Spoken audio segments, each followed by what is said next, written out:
misalnya punya hajat, kita memang senang sih dengan ayat itu, makanya kita pasang dalam undangan. Kita buat undangan, pilih sebagus-bagusnya tuh.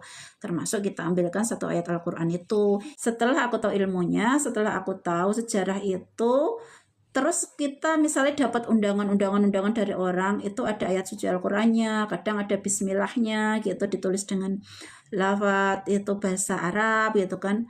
Kan bingung kita mau kita simpen, kayaknya nggak begitu penting, itu cuman undangan gitu kan.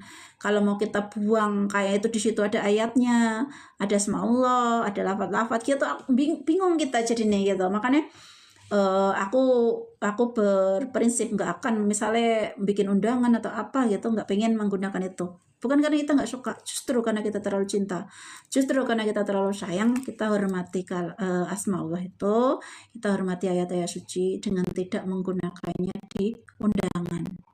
Cukuplah di dalam hati kita mencintai, letakkan di dalam hati kita cinta itu gitu, penghormatan itu. Jadi nggak usah ditulis di gitu, karena takutnya nanti itu kebuang gitu. Saat undangan kita sebar diterima oleh orang, mungkin dibuang, mungkin dipakai buat apa gitu kan, diinjek-injek, kan jadinya gimana gitu.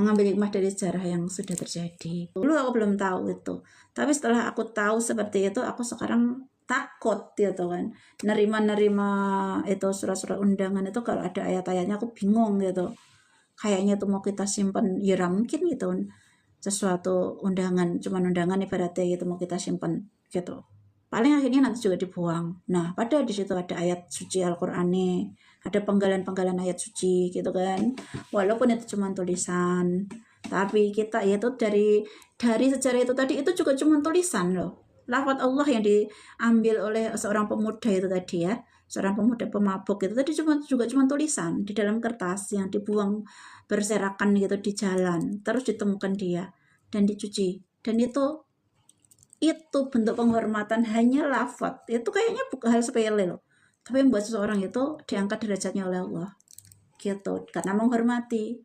Nah, sekarang dibalik, kalau kita gara-gara kita nggak menghormati, kita buang sembarangan gitu coba.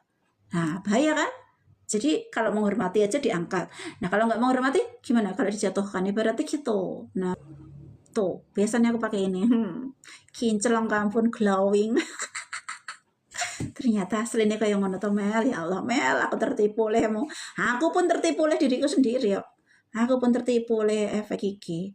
Jadi wis rasa gue efek lah, keluar aja. Pendah kayak ini rapopo.